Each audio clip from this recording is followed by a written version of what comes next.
colocarme. Vamos a darle los datos puntuales. ¿Sí? Comenzamos con dengue. ¿Sí? ¿Me escuchan bien? Sí. Bien, a manera de generalidades, vamos a ver que dengue es una enfermedad viral aguda, ¿no? Entonces, esta enfermedad se da en zonas endémicas. ¿Por qué? Porque para la infección tiene que haber la presencia de un vector, el agente y, en este caso, pues, el humano, ¿no? Vamos a ver que es transmitido por la picadura de zancudos, hembras del género Aedes, ¿no? En específico Aedes aegypti. Y vamos a ver que constituye un arbovirus. Ahora, no es el único en esa familia, hay más, ¿no? Ejemplos, está Zika, chikungunya, mayaro, loropuche. Claro que el dengue es el que está más reportado en frecuencia y es el que al menos ustedes deberían conocer. La epidemiología, la clínica y el enfoque terapéutico.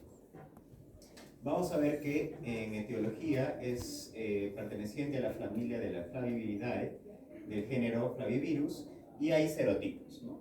Que van de acuerdo al número, ¿no? 1, 2, 3 y 4. Este virus de dengue, a manera estructural, vemos que está conformado por proteínas de envoltura, de membrana, de cápside y su material genético, que es un ARN virus, ¿no? Y también está conformado por proteínas no estructurales, como son NS1, NS2A, D3, 4 y NS5, que le dan ciertas características a este virus. Entonces, para que se dé lugar a una transmisión de esta enfermedad, tiene que tener estos tres componentes: la presencia del ARN virus, el vector, que vendría a ser el Aedes aegypti, y el huésped susceptible, que somos nosotros. Viendo un poco los serotipos, vamos a ver que hay 4, siendo el 2 y el 3 los que están asociados a formas más graves y por ende a mayor mortalidad.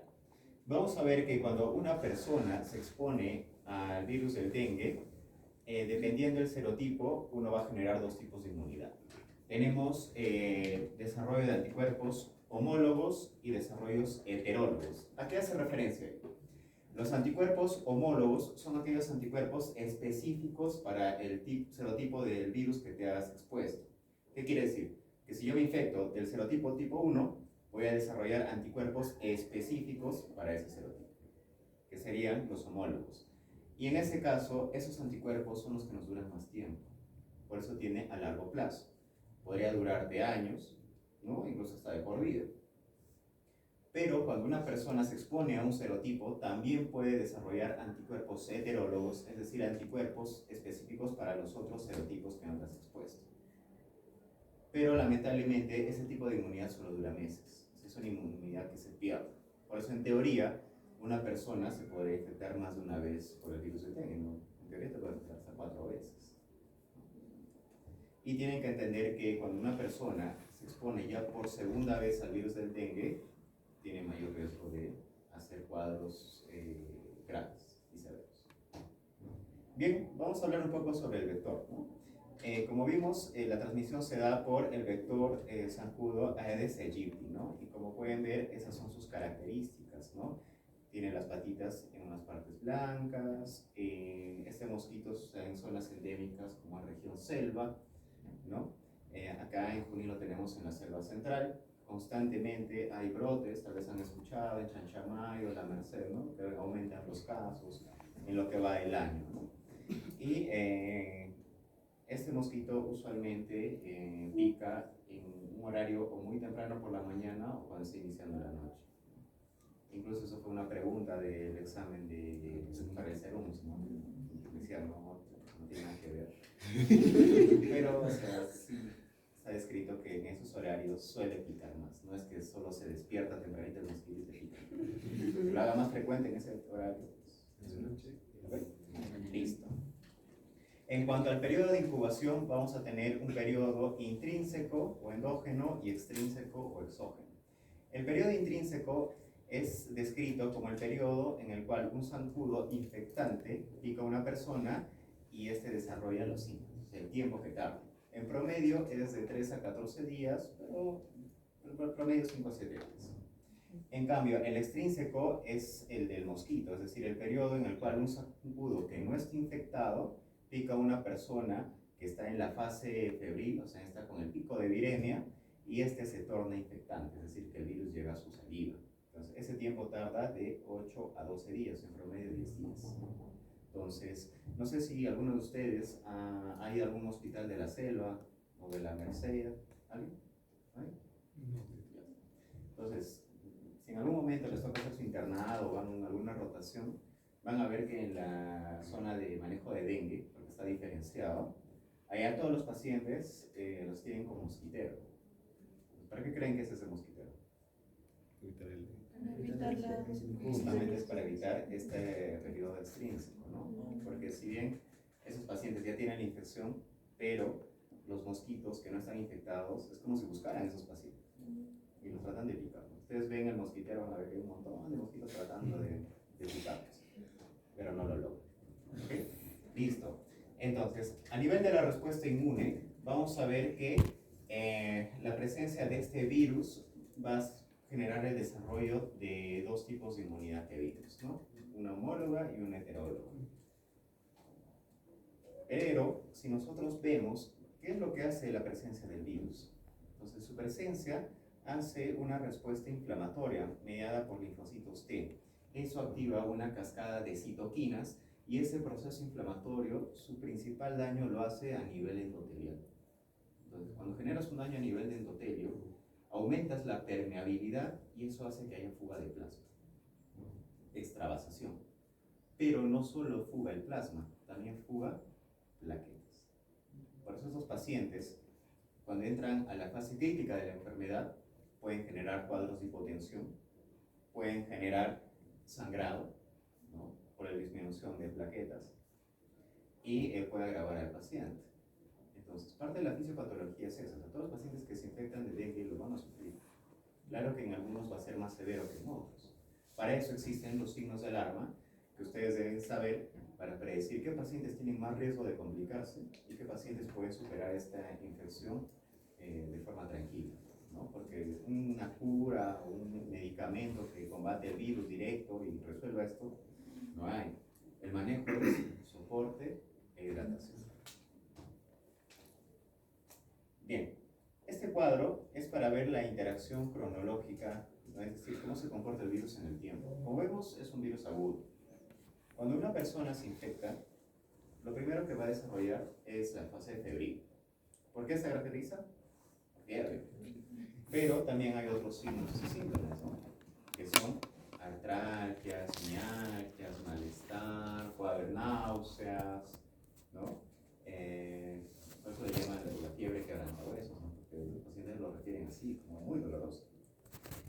Pero, ¿qué es lo que sucede? Aparte del cuadro clínico, vemos que hay un pico de temperatura, los pacientes comienzan a deshidratarse, ya saben por qué, por extravasación, y también podemos ver cambios laboratoriales si le pedimos un hemograma. Entonces, ¿qué es lo que vemos en el hemograma? Entonces, en situaciones normales, el nivel de plaquetas debería estar más de 150.000, ¿no es cierto? Y el nivel de hematocrito debería estar en lo normal, ¿no? Y aquí hay un pico de viremia, por eso hay fiebre. Entonces, ese periodo febril suele durar promedio 3 días. Entonces, cuando pasa la fiebre, o sea, hay caída de la temperatura, es donde inicia la fase crítica. Es la fase donde ustedes tienen que tener mucho, pero mucho cuidado. ¿Por qué? Porque hay más extravasación de volumen. Los pacientes sufren salida de volumen a terceros espacios, es decir, hay edema, efusión pleural, derrame pericárdico, ascitis, ¿no?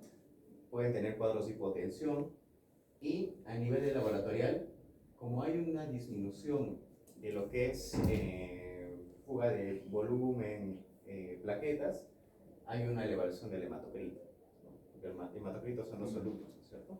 Listo. Y hay una fuga de plaquetas, por eso cae bruscamente a nivel de plaquetas. O sea, de los valores que están en lo normal, 200.000, tú le haces un control al día siguiente, está en 10.000. Entonces, que eso no los asusta. Eso no quiere decir que le tienes que transfundir plaquetas ni nada por el estilo. O sea, las plaquetas no se están destruyendo, simplemente están pasando a otro espacio. No es para que se alarmen, nada, simplemente les dice, tengan cuidado, que están entrando en la fase crítica, prioriza volumen. Y aquí es donde, a nivel inmunológico, una persona empieza a desarrollar los anticuerpos. Estamos hablando de anticuerpos IgM e IgG.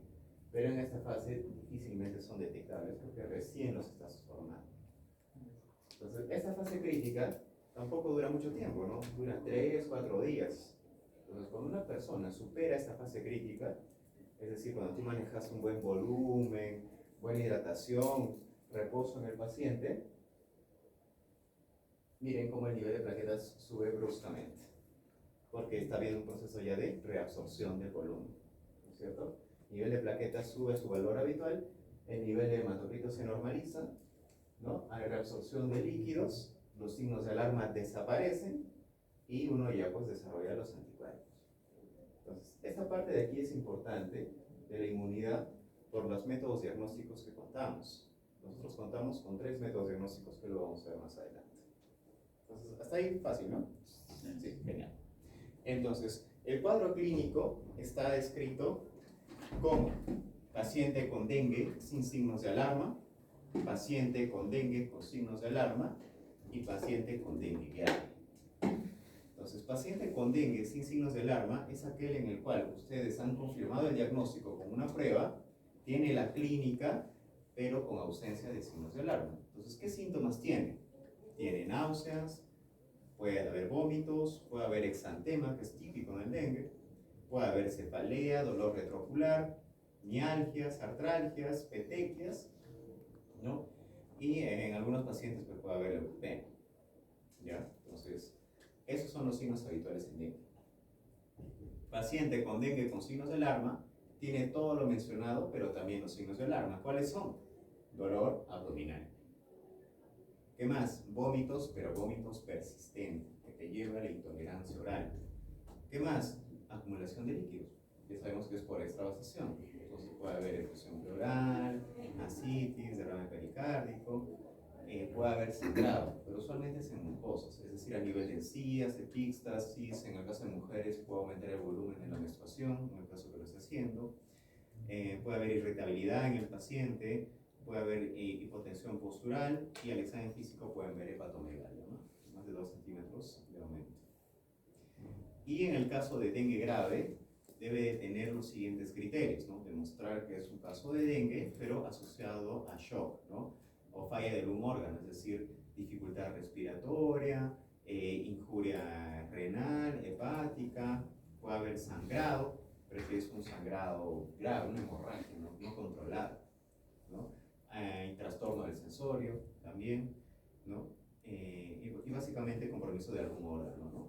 En el caso hepático, elevación de transaminasas, entre otros. Entonces, es importante diferenciarlo porque de acuerdo a la clasificación que ustedes le den, es el enfoque y el manejo. Métodos diagnósticos, vamos a tener que tenemos métodos directos y métodos indirectos. Los métodos directos son el PCR, o es la detección del material genético del virus del dengue, y la detección de su antígeno, que es el NS1, ¿no? Que vimos que era una proteína no estructural. Y también tenemos los métodos indirectos, que son los anticuerpos. Entonces, ¿cómo nosotros podemos optimizar estas pruebas? Porque las 3 son buenas, pero hay que pedirlo en el momento correcto. Entonces, ¿cuál es la recomendación? Cuando tenemos un paciente con sospecha de dengue, es importante que averigüen el tiempo de enfermedad. ¿Desde cuándo inició sus síntomas? Porque dependiendo del tiempo, es la prueba que vamos a pedir. Entonces, si el tiempo de enfermedad es menos de 5 días, la recomendación es que hagas un PCR o una detección de antígeno en eso. Pero si su tiempo de enfermedad ha pasado los 5 días, la recomendación es que le pidas anticuerpo. ¿Y por qué hacemos esa recomendación? Por eso, pues, ¿no? Porque si ustedes ven, a partir del día 5 es donde hay detección de anticuerpos, ¿no? O sea, ya los títulos están suficientes para detectarlos, pero antes de ese tiempo, aunque tú le pidas, vas a tener falsos negativos. ¿Pero qué te conviene en etapas tempranas? Detección directa, ¿no es cierto? Un PCR o una detección de antígenos. Entonces, como ven, todas las pruebas sirven, pero es mejor optimizarlas de acuerdo al tiempo. Muy bien. Entonces, ya saben cuáles son las características clínicas, ya saben cómo se diagnostica un paciente y llega la parte del manejo. Entonces, el manejo se divide en tres categorías, A, B y C. Categoría A, manejo de paciente con dengue sin signos de alarma. Categoría B, paciente con dengue con signos de alarma. Y categoría C, paciente con dengue grave. Entonces, en la categoría A, paciente con dengue sin signos de alarma, ¿qué es lo que priorizamos? Reposo en el paciente e hidratación. Pero como es un paciente que tolera la vía oral, priorizamos la vía oral. Entonces, ¿qué le ofrecemos? Sales de hidratación oral, al menos debería tomar 2 litros al día como mínimo, si tolera más, bienvenido sea. Pero también no solo le vas a dar pues, sales de hidratación oral, ¿no? La norma técnica te dice que le puedes dar otro tipo de líquidos, ¿no? Como lo ves ahí, ¿no? Jugo de frutas, agua de cebada, arroz, entre otros, ¿no? O sea, no solo le vas a meter full sal de hidratación oral. Y manejo sintomático, pues con paracetamol, pues, mucho, ¿no? Para el manejo de fiebre, el dolor, ¿no? Con eso es suficiente. Y también la alimentación al paciente. Y sobre todo reposo. Entonces, como ven, estamos priorizando la vía oral, manejo netamente sintomático y el manejo es ambulatorio. Es decir, tú diagnosticas al paciente, determinas que no tiene signos de alarma y lo mandas a casa con sus indicaciones. Pero deberías citarlo, ya sea diario, interdiario, o hacerle visitas domiciliarias para ver que no se complique. Y tendrían que indicarle cuáles son los signos de alarma y de presentar alguno, venir al establecimiento para hospitalizarlo. ¿Ok? Entonces, ¿qué podríamos hacer también para la evaluación ambulatoria? Se le puede hacer controles de hemograma también al paciente. Pero eso sería simplemente para ver si el paciente ya está saliendo de la fase crítica o ya se está recuperando. No es para que cambien algo el manejo. Porque ese es un error que cometen mucho en la selva, ¿no? Ven que el paciente está con plaquetas bajas y ya piensan que se va a complicar, ¿no? Ya los están derivando al terreno. Y cuando en realidad no es así, eso es parte de la fisiopatología, ¿no? Todos van a ser trombocitopenia. Entonces, el saber que tiene bajo el nivel de plaquetas solo te dice que está entrando en la fase crítica. Y los controles sería para ver si ya está saliendo ese paciente, ¿no? Listo. Ahora, la categoría B, que es el manejo con dengue con signos de alarma, también se divide en B1 y en B2. La categoría B1 está destinada a pacientes de poblaciones especiales, como son gestantes, o pacientes ancianos, o pacientes con comorbilidades. Entonces, esos pacientes, por más de que no tengan signos de alarma, deberían ser manejados como categoría B. ¿Por qué? Porque tienen más riesgo de complicarse. Es por eso que las gestantes, por más de que no tengan ningún signo de alarma, se hospitalizan. Si bien priorizamos la hidratación bioral porque lo tolera, pero es más para el seguimiento. Si yo veo que ya está superando la fase crítica, le doy de alta. Es para eso nada más. En cuanto a la categoría B, ya como tal, el manejo ya es con el manejo endovenoso, ¿no? Paciente con dengue con signos de alarma.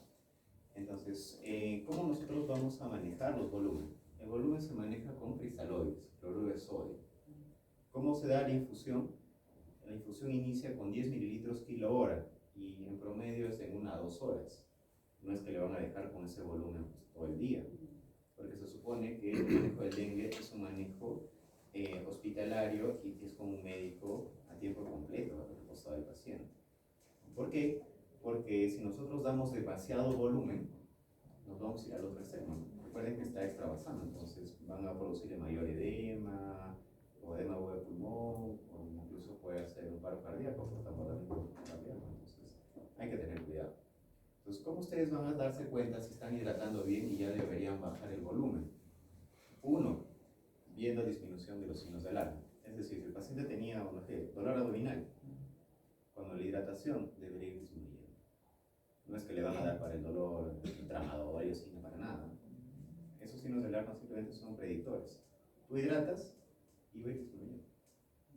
Otro, que tu paciente tenga buena diuresis. ¿Cómo lo calculamos? Con el flujo urinario. ¿Cómo se calcula el flujo urinario? ¿Cómo es? Leonardo, ¿cómo es? Es una fórmula, ¿no? Bueno, pero aparte. Ya, se calcula con la diuresis paciente dividido entre el peso y dividido entre el número de horas que calculas esa diuresis, ¿no? Usualmente lo hacemos en 24 horas. Si el paciente tiene una diuresis, no sé, de 2000, dividen, ¿no?, entre el peso y entre 24. Entonces, el objetivo es que el flujo urinario sea cercano a 1.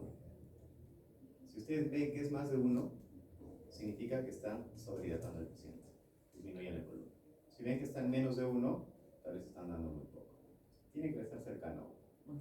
¿Okay? Entonces, disminución de signo de alarma, un flujo urinario cercano a 1, ¿no?, y el hematocrito, muchachos.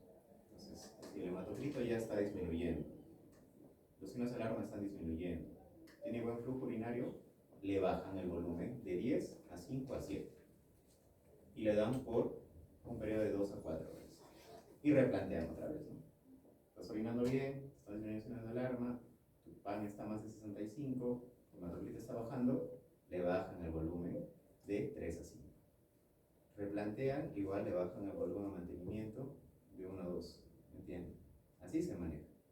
No es que le dan una hidratación constante por todo un día, no para nada. Lo único que va a hacer es sobrecargar al paciente. ¿Ok?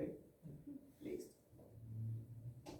Y en el caso de la categoría C, que es el manejo de dengue grave, que es en pacientes que están en unidad de cuidados intermedios o en la UCI, el manejo no lo hacemos en una hospitalización general, se tiene que dar bolos. ¿Por qué? Porque este paciente ya tiene criterios de shock.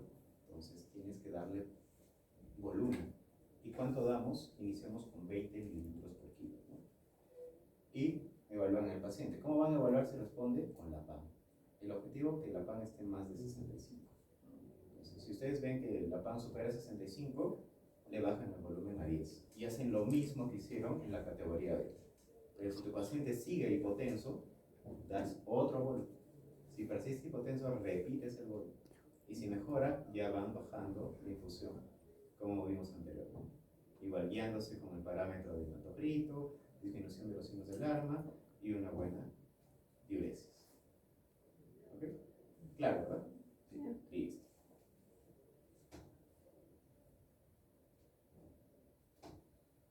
Entonces, con dengue, suficiente, ¿no? Ya. Algo más para agregar que tal vez no puse en las diapositivas es que para el dengue hay vacuna. Hay vacuna para el dengue. ¿Ya? Esta vacuna es un poco reciente aquí en Perú. En Brasil sí ya la tenían desde años antes. ¿Por qué tal vez en Perú no la adquirieron con anterioridad, ¿no? Porque es algo tan reciente. Y es por los brotes constantes que tenemos en aumento. Y la vacuna de dengue solo te genera una protección de un 50% de inmunidad. Entonces es como lanzar una moneda, ¿no?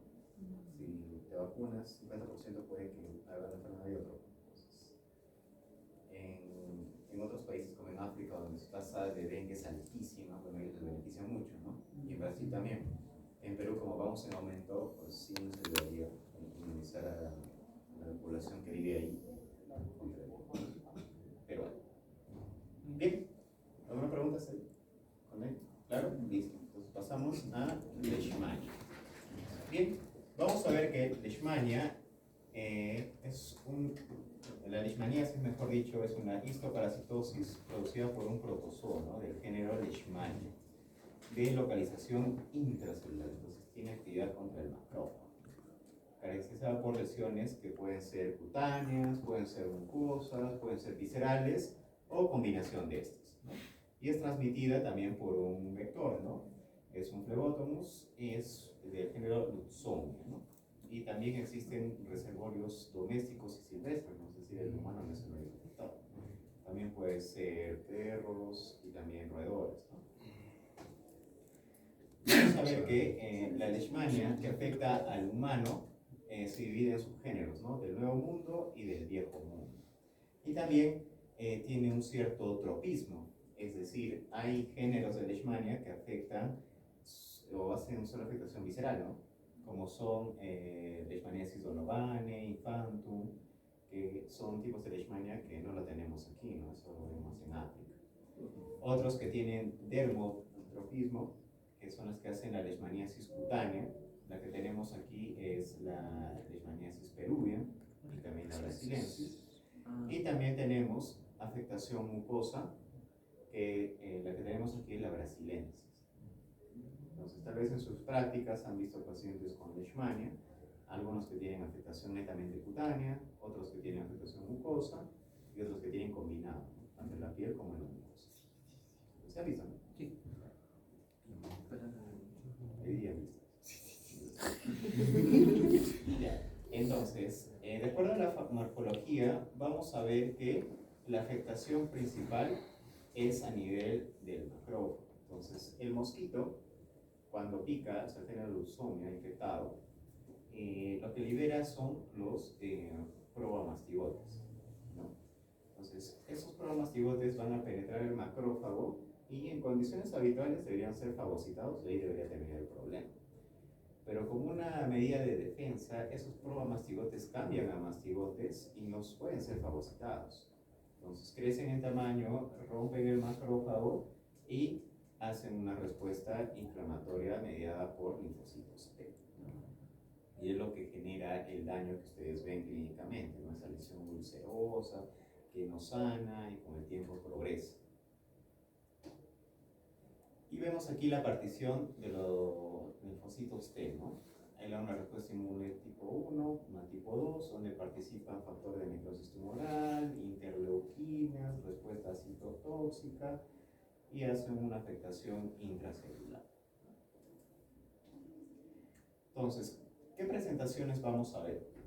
Vemos que en presentaciones clínicas hay leishmaniasis cutánea, hay muchos subtipos, mucosa y visceral.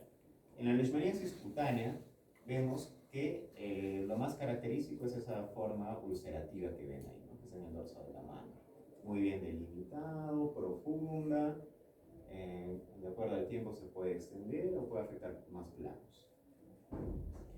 Tenemos las formas diseminadas también. Eso usualmente lo vemos en pacientes con inmunosupresión. Inmunosupresión mediada por deterioro de inmunidad celular, es decir, pacientes con VIH, pacientes que están en quimioterapia, post-trasplantados, uso crónico de corticoides. Entonces en ellos sí se puede ver estas presentaciones más extensas o difusas.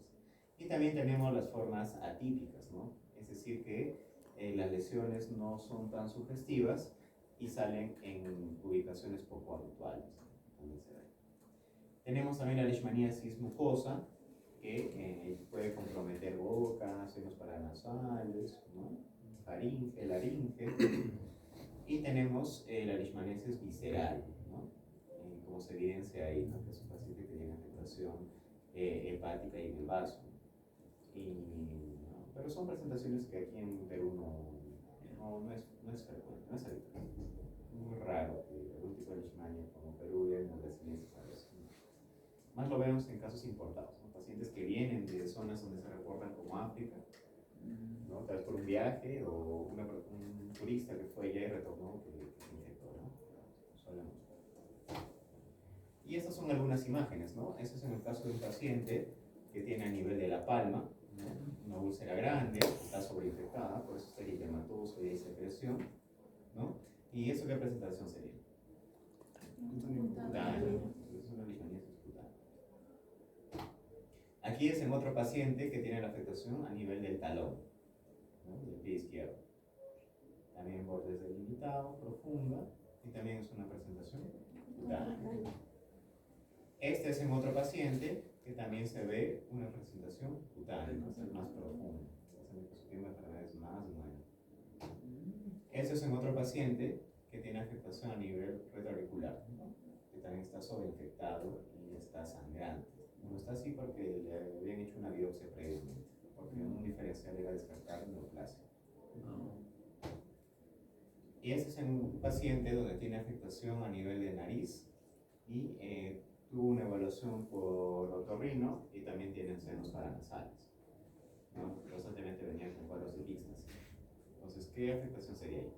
Cutánea. Es combinado, ¿no? La nariz cutánea y los senos paranasales mucosa. Y ese es otro paciente que tenía cuadros de faringitis, ¿no? Constantes, ¿no? Y pensaban que era bacteriano, le daban antibióticos, nunca mejoraba, ¿no? Le hicieron un frotis directo a mastigotes, leishmania. Presentación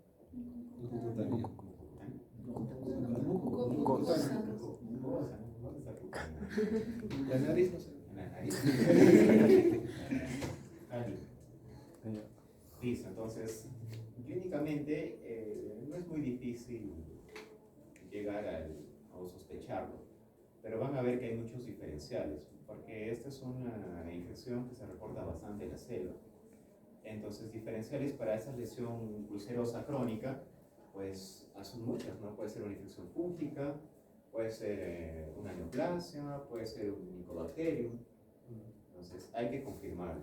Para eso tenemos métodos diagnósticos. Tenemos métodos diagnósticos directos, tenemos serológicos, inmunológicos y las pruebas moleculares. Entonces, los métodos diagnósticos microscópicos directos, o el frotis, quiere decir tomar un raspado de la lesión, una biopsia, y ver la presencia de los amastigotes. Eso ya te da el diagnóstico. Los métodos serológicos son los anticuerpos.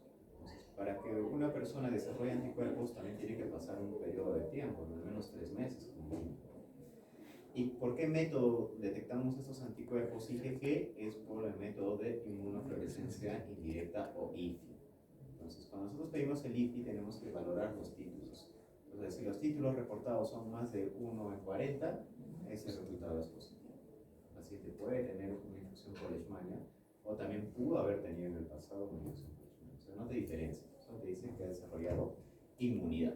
Y también tenemos métodos inmunológicos, ¿no? Como es el método de la intradermoreacción de Montenegro, ¿no? Que consiste en aplicar antígenos intradérmicos en el paciente y ver la reacción que hace por el desarrollo de inmunidad, ¿no? Y se reporta como positivo. Y también tenemos los métodos como pruebas moleculares, es decir, detectar su material genético. Ahora, de estos 4, ¿cuál es lo que usamos más ya en la parte clínica? Es el directo, que lo usamos más para el diagnóstico de leishmaniasis cutánea, porque es sencillo, ¿no? Tú ves la úlcera, raspado y ves anticuerpos. Pero en las presentaciones mucosas, como vimos, aquí a veces es un poco difícil, ¿no? Habría que hacer una biopsia y no muchos establecimientos cuentan con otorrino de cabeza y cuello. Entonces, ¿qué hacen? Dosaje de anticuerpos. Pero los otros también te pueden confirmar el diagnóstico. Y en este cuadrito les he puesto las mismas pruebas diagnósticas, solo en qué tiempo deberían pedirlo y en qué situaciones se pueden optimizar, ¿no? Y también cómo podrían transportar la muestra, porque eso es importante saberlo, ¿no? Como por ejemplo, lo que es las pruebas de IFI, ¿no? Pruebas de anticuerpo, que son dosaje en sangre, pero te beneficia más pues, en pacientes con presentaciones mucosas, tal vez donde no puedas hacer un directo, ¿no? Igual las pruebas de frotis, ¿no? Que lo puedes hacer en formas cutáneas, no es nada difícil de hacer la obtención de muestra. Claro que tiene que visualizarlo un biólogo, un microbiólogo pues, con mucha experiencia, para evidenciar los amastigotes dentro de los macrófagos. Y bien, entonces ya han visto las manifestaciones clínicas, ya han visto métodos diagnósticos y llegamos a la parte del tratamiento. Entonces, uno de los medicamentos que usamos son los antimoniales pentavalentes, ¿no? Entonces, ¿qué características tienen estas drogas, ¿no? Vamos a ver que se absorben muy poco a nivel del tracto digestivo, por eso solo existen presentaciones parenterales, ¿no? De uso endovenoso y diarreico. Vamos a ver que se concentran en el hígado y en el vaso y se eliminan por vía urinaria. Entonces, como parte de su componente es el antimonio, esto se puede acumular, ¿no? Y lo que te da ese efecto tóxico. Si bien es un fármaco bueno para combatir Leishmania, pero también tiene algunas reacciones adversas que deberían tener cuidado. Entonces, ¿qué antimoniales pentavalentes nosotros contamos en el mercado? Al menos aquí en Perú tenemos estiogluconato de sodio y el antimoniato de meglumina o el meglumina. Entonces, ¿cuál de estos dos estamos usando más? Es el meglumina, definitivamente. Antes teníamos estiogluconato, pero ya dejaron de hacer compras de estiogluconato, no porque sea malo, sino que ya ofertas de proveedores, nada más. Pero igual la dosis es la misma, el beneficio es muy similar, pero lo que tenemos más en el MINSA es meglumina. Entonces, como la dosis de esos antimalariales pentavalentes, la dosis es de 20 miligramos por kilo día, la duración del tratamiento promedio es 20 días, pues eso es lo mínimo que deberían ofrecer, pero eso no garantiza que van a resolver el problema, ¿no? Ustedes tienen que hacer una evaluación constante de la lesión y si está resuelta, suspenden, pero si está activa, pueden prolongar. Pero la recomendación es que al día al menos no deberían superar de los 1250 miligramos, ¿no? Para evitar sus efectos tóxicos. Entonces, ¿qué principales efectos adversos vemos en antimalariales pentavalentes? Sobre todo es a nivel cardiovascular. Hacen alteraciones en el EKG, ¿no? Miren, hay alteración en la repolarización y aumento del espacio QT. Es decir, a más dosis de eso, más estos efectos vas a ver. También puede generar nefrotoxicidad, puede haber hepatotoxicidad, puede generar artralgias, mialgias, vómitos, dolor abdominal, fiebre, cefalea en el paciente cuando lo administra. Son efectos adversos esperados, que van a padecer la mayoría de los pacientes. Entonces, ¿qué malas prácticas hay en el uso de estos antimalariales pentavalentes, ¿no? Que lo vemos mucho, incluso con el grupo hoy día vimos un caso de un paciente, ¿no? Que a veces no le calculan bien la dosis. Es importante. Cuando tú das infradosis, puede que no tengan los efectos adversos, pero también estás quitando los beneficios. El paciente entra en fracasos terapéuticos. Dos, hay menor eficacia y puedes desarrollar resistencia a los antimalariales.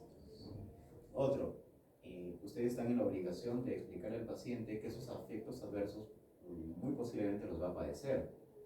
Entonces, si tú no le explicas y el paciente los desarrolla, lógicamente que le va a echar toda la culpa al fármaco. Entonces, eso altera con la adherencia. Y como ven, el tratamiento es largo. De nada sirve tener un buen fármaco si el paciente no quiere que lo administre. Entonces, van a tener problemas. Por eso, informarle bien y que si de presentar algún RAM severo, hay maneras de corregirlo, ¿no? Hospitalizándolo, suspendiendo y priorizando. ¿Okay? Listo. El siguiente medicamento es anfotericina B. La anfotericina B es una droga leishmanicida más potente que los antimoniales pentavalentes, si tú las comparas. En realidad la anfotericina B es un antifúngico, pero también tiene actividad contra el leishmania. Y eso es por su actividad a nivel del ergosterol, ¿no? Que es parte del componente de la mayoría de hongos, pero también lo tiene este parásito, por eso tiene actividad contra él. Entonces, en anfotericina B, al ser un fármaco dosis dependiente, quiere decir que mientras más dosis des, más actividad contra la leishmania vas a tener. Pero también vas a aumentar su toxicidad. Y el efecto tóxico de anfotericina es superior al de los antimalariales pentavalentes. Por eso es un fármaco que tiene que tener un manejo muy adecuado. Entonces tenemos muchas presentaciones de anfotericina B, ¿no? Voy a mencionar dos, que es la desoxicolato y la liposomal. La anfotericina B desoxicolato, que es la base, la dosis en realidad es de 0,5 a 1, ¿no? Para la leishmania lo recomendado es 0,6 miligramos kilo día. La administración es endovenosa, claro que hay que saber administrarla, ¿no? Se diluye en dextrosa, la infusión es por catéter venoso central, es lento también, ¿no? En 6 a 8 horas se tiene que infundir, no se pasa rápido, y todo eso es con la intención de disminuir sus efectos tóxicos. Pero al ser un fármaco que depende mucho de la dosis, por más de que tengas todas las precauciones, muy posiblemente le vas a generar un trauma. Entonces, en leishmania, ¿por cuánto tiempo deberíamos ofrecerlos? ¿No? Tal vez se pregunten eso. En realidad en leishmania no vemos tanto el tiempo, vemos la dosis acumulativa. ¿Cómo se calcula? 25 miligramos por kilo, ¿no? Entonces, un paciente de 60 kilos con 25 por kilo, ¿cuánto le corresponde? 60 por 25. 300. 1500. 1500, ¿no? Entonces, un paciente de 60 kilos debería tener una dosis acumulada de 1500. Entonces, ese sería su objetivo, ¿no? No importa si eso lo hacen en un mes, 2 meses. La idea es que complete. Porque anfotericina B tiene efecto post-antifúngico y en este caso, pues, para la leishmania. Es decir, con una dosis que ustedes ofrezcan y suspendan el fármaco, en realidad sigue actuando. Porque las concentraciones del fármaco pueden durar 1 hasta 2 semanas en sangre. Entonces sigue actuando. el MINSA recomienda, ¿no?, que en promedio una persona debería completar entre 1.3 y 1.5 gramos como dosis acumulada, ¿no?, para garantizar que se resuelva el problema. Ahora, esa es la anfotericina B desoxicolato, ¿no?, la más tóxica, donde no puedo administrar mucho al día, no máximo de 250 miligramos, entonces trae muchas limitaciones. Mejor presentación definitivamente es la liposomal, se lo lleva de lejos. Si bien la base es la misma, tiene anfotericina B, pero está recubierta por esa presentación liposomal. ¿Por qué? Porque hemos visto que esta anfotericina actúa sobre el ergosterol, pero no actúa contra el colesterol. Por eso le hace un recubierto lipídico y hace que puedas dar más dosis de colesterol. Entonces, ¿cómo se administra este tipo de anfotericina? La dosis es de 3 miligramos kilo día, el anterior era 0.6. Puedes dar más, no tienes un tope al día, y bueno, la dosis acumulativa es la misma, ¿no?, 25 por kilo. Entonces, en el mismo ejemplo mencionado, ¿no?, sería 1500. Y es en un paciente de 60 kilos. Si yo le doy 3 miligramos por kilo, que serían 180 al día, ¿en qué tiempo llegaría a 1500? Menos de 1500 días. 1500 entre 180. 9 días. 8 días. Ya está casi en una semana, le resuelven el problema, y en el otro paciente ameritaría pues más de 20 días o un mes. Beneficia en cuanto a cortar el tiempo y también beneficia en disminuir los efectos tóxicos. Bien, entonces, cuando ustedes administran ya sea anfotericina, que no se los comenté, pero es para presentaciones con afectación mucosa, y los antimoniales pentavalentes, que es para pacientes con afectación cutánea, ¿no?, ¿cómo ustedes van a saber si ya deberían suspender el fármaco o deberían prolongar? Entonces, para eso tienen que ver una buena respuesta clínica. ¿Y cómo se evidencia que al término del tratamiento ya esté presente las cicatrices sin ningún tipo de signo inflamatorio, ¿no?, en las lesiones? Si ustedes ven eso, alto. Pero si ustedes al terminar el tratamiento o el ciclo del medicamento ven que todavía hay áreas de eritema, hay secreción, hay persistencia de costras, deberían prolongar hasta que se resuelva. Y la evolución la ven así. Como ven en la imagen A, se ve un paciente que tiene la lesión activa, ¿no?, bordes delimitados, extensos, pero conforme va recibiendo las dosis del fármaco, miren cómo va cambiando, ¿no? Es como si la herida fuera cerrando, haciéndose más pequeña y va formando una cicatriz. Y para la imagen H, prácticamente está completamente plano y sobre la cicatriz. Entonces, en ese punto yo diría, tu problema se resolvió, señor. Ahí. Pero si yo veo que todavía hay actividad, debería continuar el fármaco. ¿Okay? Entonces, los principales son antimoniales y anfotericina B. Pero también hay otros medicamentos que han demostrado tener actividad contra el leishmania. Pero yo lo pongo así en pequeño porque no son fármacos de primera línea. Son fármacos que tal vez podrían usarse en situaciones muy específicas, ¿no? ¿Qué fármacos han demostrado actividad? Tenemos el allopurinol, nifedipine, acitromicina, miren, un antimicrobiano que también tiene actividad, imiquinol, y también lo que es locales, ¿no?, como crioterapia o láser. Entonces, si bien sí podrían resolver, pero situaciones donde las lesiones son muy pequeñas, ¿no?, donde tal vez no puedas usarlos de primera línea por algunos efectos adversos que lo impidan, pero también su beneficio no garantiza pues, que sea al 100%, ¿no?, es limitado, porque la actividad que han demostrado es actividad in vitro, ¿no?, es decir, fármaco leishmania, pero es muy diferente tratar a una persona infectada con la leishmania, porque ahí entran parámetros de farmacocinética, farmacodinámica que pueden cambiar todo, ¿no? Pero al menos para que sepan que existen estas opciones, ¿no? Podría ser. Bien, entonces, en resumen de leishmania, paciente con afectación cutánea, ¿qué van a dar? Antimoniales. Paciente con afectación mucosa, pacientes con afectación mucocutánea, paciente con afectación visceral, al área, vamos a terminar. En cuanto a malaria, vamos a ver que hay muchas especies de plasmodios, ¿no? Son parásitos responsables de la malaria, ¿no? Existen especies, bueno, las que están más distribuidas son lo que es el Falciparum, Vivax, Ovale y malaria, ¿no? Vamos a ver que la transmisión se da por un mosquito, ¿no? Que es el género Anopheles, ¿no? Anopheles hembra, ¿no? Solo las hembras son las responsables. ¿Por qué? Porque las hembras se alimentan de sangre. Los machos. Somos las hembras, ¿no? Los mosquitos.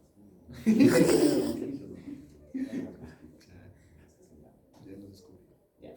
Entonces, dependiendo del tipo de plasmodium, tienen ciertas características, ¿no? Como lo que es el Plasmodium vivax y el Plasmodium ovale, ¿no? Que por parte de la fisiopatología presentan en la fase hepática la presencia de los llamados hipnozoitos, ¿no? En realidad son los merozoitos que se quedan ahí. Entonces, esos hipnozoitos pueden hacer que esos pacientes, por más de que sean tratados con antimaláricos, tengan episodios de reactivación, ¿no? Eso lo vemos bastante, ¿no? Pacientes que una vez en su vida han viajado a una zona endémica, han sido curados aparentemente, no han vuelto a viajar y han vuelto a tener malaria por la activación de estos hipnozoitos. En el caso de Plasmodium por malaria, vamos a ver que suele hacer afectaciones que van de larga data, ¿no? Muchos de estos pacientes incluso pueden estar asintomáticos y siendo portadores, ¿no? Incluso hasta por años o por el resto de su vida. Y como vimos, es transmitida por este mosquito de género Anopheles. Bien, el periodo de incubación es variable porque depende mucho del género de Plasmodium. En promedio va de los 7 a 30 días. En el caso de Plasmodium falciparum es un poquito más corto, ¿no? Comparado con el de malaria, que puede ser más de un mes, ¿no? Y también en el caso de Plasmodium vivax, este periodo puede ser por meses, inclusive. Entonces, ahí en ese cuadro se describe el ciclo de vida de lo que es el Plasmodium, ¿no? Vamos a ver que en el caso de un mosquito que esté infectado por Plasmodium, pica a una persona susceptible, ¿no? Es ahí donde libera lo que son los esporozoitos, ¿no? Entonces, esos esporozoitos se mantienen un tiempo en tejidos y pasan a torrente sanguíneo, ¿no? En torrente sanguíneo van a distribuirse a nivel hepático y ahí van a ser encapsulados y van a pasar a la fase hepática, ¿no? Entonces, estos van a aumentar en tamaño, se van a romper y van a formar lo que son los merozoitos. Entonces, esos merozoitos pasan a torrente sanguíneo y ahí van a afectar a lo que es el hematíe, ¿no? Entonces, en él van a aumentar de tamaño, rompen y van a formar lo que son los gametocitos. Estos gametocitos van a estar circulando por el torrente, va a venir un mosquito que no esté infectado y va a adquirir y va a desarrollar la fase sexual en él, ¿no? Y posteriormente va a formar lo que son los esporozoitos y va a ser recíproco, ¿no? Y va a ser así constantemente. Pero en el humano infectado, ¿qué es lo que pasa? Entonces, como afecta lo que es el nivel de hematíe, los pacientes constantemente están con caídas con el nivel de hemoglobina. Es lo que se ve en laboratorio, ¿no? Pacientes con anemia, pacientes que tienen cuadros febril, que puede durar 48, 72 horas, ¿no? Justamente por la fase hepática y en el hematíe que vemos. En cuanto a la clínica, sobre todo es fiebre, definitivamente. También puede haber otros signos como tos, fatiga, malestar, escalofríos, artralgias, mialgias, y como ven se parece mucho al cuadro de dengue, ¿no? Solo que el dengue el tiempo de enfermedad es mucho más corto. En el caso de malaria es un poco más prolongado. Entonces los pacientes suelen experimentar un paroxismo de fiebre, escalofríos, diaforesis cada 48 o 72 horas, ¿no? Mucho depende del tipo de plasmodium, ¿no? Y lo refieren así, ¿no? Como escalofríos, artralgias, mialgias y bastante malestar, y asociado a diaforesis excesiva, como está el cuadro. En cuanto al diagnóstico, es más sencillo, porque aquí es la visualización directa del hemoparásito. ¿Y cómo lo hacemos? Con un examen que se llama gota gruesa. Entonces, esta gota gruesa es un método bastante sencillo, rutinario, lo pueden hacer en prácticamente cualquier establecimiento, simplemente tienen que ser un radiólogo con mucha experiencia, ¿no? Plasmodium y lo que hace es el conteo del número de parásitos. Entonces, ¿cómo se los va a reportar a ustedes cuando soliciten la gota gruesa? Entonces, lo reportan como media cruz cuando ven de 40 a 60 parásitos en 100 campos. Una cruz cuando ven un parásito por campo en 100 campos. 2 cruces de 2 a 20 parásitos por campo en 100 campos. 3 cruces de 21 a 200 y 4 cruces cuando son más de 200 parásitos por campo en 100 campos. ¿No? Ahora, ¿eso es el único método diagnóstico? Claro que no. También tenemos pruebas de inmunocromatografía y también pruebas moleculares. Pero el más accesible, sencillo de hacer y también te sirve para el control post-tratamiento, definitivamente la gota gruesa, ¿no? Porque te sirve para el diagnóstico y también cuando completes el tratamiento para saber que ya no hay hemoparásitos en sangre. En cuanto al tratamiento, tienen que saber el tipo de Plasmodium. Entonces, ese es el tratamiento que ofrecemos a pacientes infectados por Plasmodium vivax, ¿no? Lo hacemos con 2 fármacos, uno que es cloroquina y el otro que es primaquina. Entonces, en el cuadrito se observa cómo lo van a administrar. Entonces, las tabletas de cloroquina vienen de 250 miligramos, que incluyen 150 miligramos base de este fármaco, ¿no? La duración es de 3 días y como ven, el primer día se da 4 tabletas, el segundo día 4 y el tercer día solo 2. En cuanto a primaquina, va a depender mucho de la presentación que tengan, ¿no? Hay tabletas de 15 y de 7,5. Si son de 15 miligramos van a dar 2 tabletas al día y de 7,5 dan 4, ¿no? Y la duración es por 7 días. Ahora, ¿qué tienen que tener en cuenta? Que la primaquina está contraindicada en gestantes. No lo pueden usar. ¿Okay? Entonces, ¿qué hacen si una gestante está infectada con Plasmodium vivax? Que también es frecuente. ¿Qué hacen? Simplemente la primaquina retrasan hasta el término del embarazo. No lo pueden usar. Entonces, ¿qué van a usar? Cloroquina. Van a administrar de igual forma que en un adulto, que es 4 tabletas el primer día, el segundo día y el tercer día 2 tabletas. Solo que van a repetir de forma semanal 2 tabletas, 2 tabletas, cada semana, hasta que termine el embarazo. Y una vez que termine el embarazo, suspenden la cloroquina y ya inician con primaquina. Igual, ¿no? 2 tabletas por 7 días y resuelven el problema. ¿Ok? Sencillo. ¿No? Listo. En el caso de Plasmodium malariae, el tratamiento también es con cloroquina y primaquina, pero es más acortado.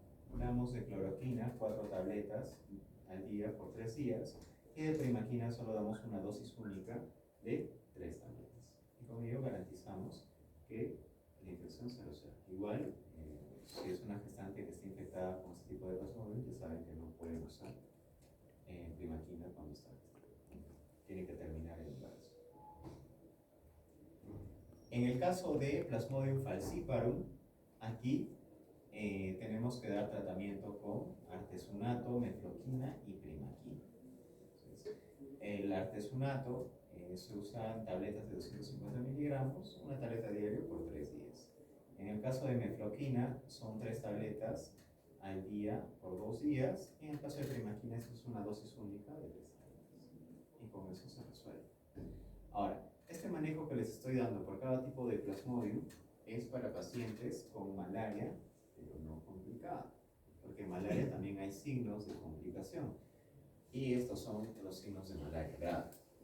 Entonces, si ustedes tienen un paciente que le han diagnosticado malaria, pero tiene postración, intolerancia oral, compromiso de conciencia, convulsiones, dificultad respiratoria, injuria renal, anemia aguda, severa, ¿no? Es decir, hemoglobina menos de 7, hiperparasitemia, es decir, que el microbiólogo había reportado más de 3 cruces, ¿no?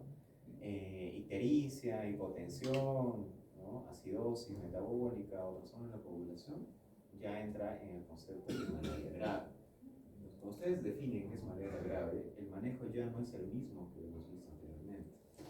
¿Cómo lo van a manejar? Va a depender mucho del tipo de Plasmodium. En el caso de Plasmodium falciparum, el manejo es con artesunato, pero ya no es bioral, sino es endovenoso. ¿Y cómo se administra? Ahí está en amarillo, ¿no? La primera dosis es de 2,4 miligramos por kilo. Vamos a repetir una segunda dosis 12 horas después y vamos a repetir una tercera dosis 12 horas después, ¿no? Ahora, ¿por qué priorizamos endovenoso aquí y no vía oral? Es por el tiempo. Entonces, administrando endovenoso garantizamos que rápidamente lleguen concentraciones terapéuticas de este antiparasitario como es el artesunato, ¿no? Y para rápidamente eliminar el número de hemoparásitos que hay, porque usualmente se asocia con mayor cantidad. Y también agregamos clindamicina de forma endovenosa, ¿no? Ustedes tal vez conocen este fármaco que es un antimicrobiano, pero también tiene actividad contra el Leishmania, solo que la dosis es diferente, ¿no? La dosis es de 900 cada 12 horas. En una infección bacteriana solamente usamos 600 cada 8.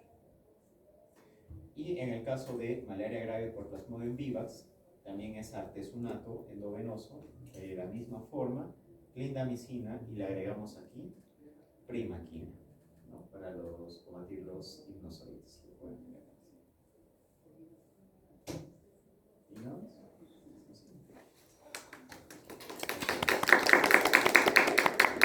Hasta ahí dudas con malaria, Todo claro. todo claro. Después, sí. Acá en Junín, entonces la más común tipo de leishmania es la cutánea, ¿verdad? Acá en Perú tenemos presentación cutánea y Mucocutánea. y combinado. Y de los casos que vienen a Junín, ¿cuáles son? Lo que más vemos, un poco más frecuentes son cutánea, pero un poco también. ¿Por qué? Porque estamos asociados a resiliencias y los dos. ¿Sí? Basta que se vea un signo de complicación en la malaria, ya lo clasificamos como grave. Ya es grave. Basta que veas uno, cualquiera, tú ya tienes que manejar eso. Claro que eso es a nivel hospitalario. Ahora, ¿por qué es importante que ustedes lo sepan? Porque van a hacer sus serums y tal vez alguno de ustedes se vaya al cerebro. No. Asustados. Pero bueno, entonces el manejo de malaria en la mayoría de casos es ambulatorio. Pues. Esos kits que les he puesto de aquí están en todos los establecimientos. Obviamente ya van incluso con su prueba positiva. Cuando ustedes les ven la evaluación y el manejo y el seguimiento. Pero pónganse que alguno de sus pacientes tenga esto. No le van a seguir dando la pastilla, no le van a derivar. De hecho, se lo van a derivar. Por lo menos tienen que saber por qué lo están derivando. Claro. Porque esto no lo va a manejar usted. Eso lo manejamos en el Carrión o en el de Marini, ¿no? Es el del hospital tropical. Pero sí hemos tenido muchos casos.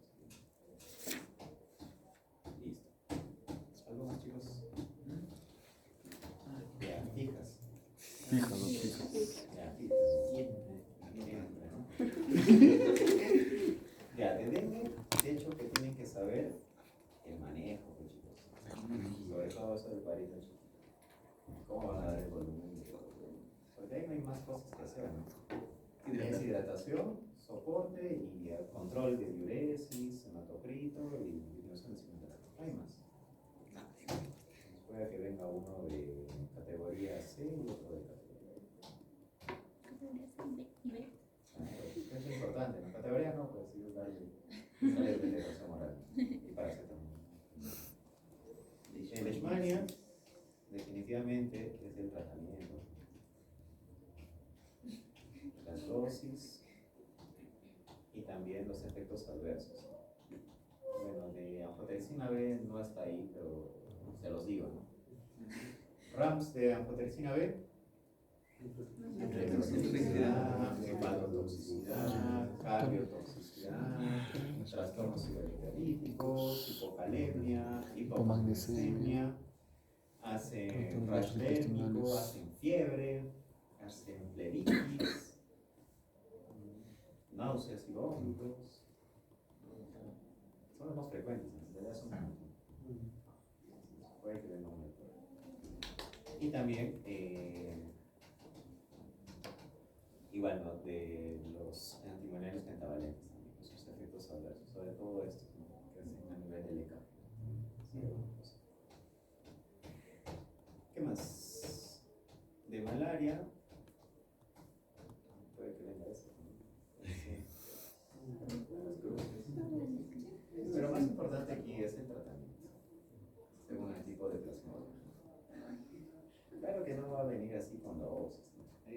Con tal que sepan en cuál se usa cloroquina, primaquina, Ya. en quién se usa artesonato, metformina, es suficiente.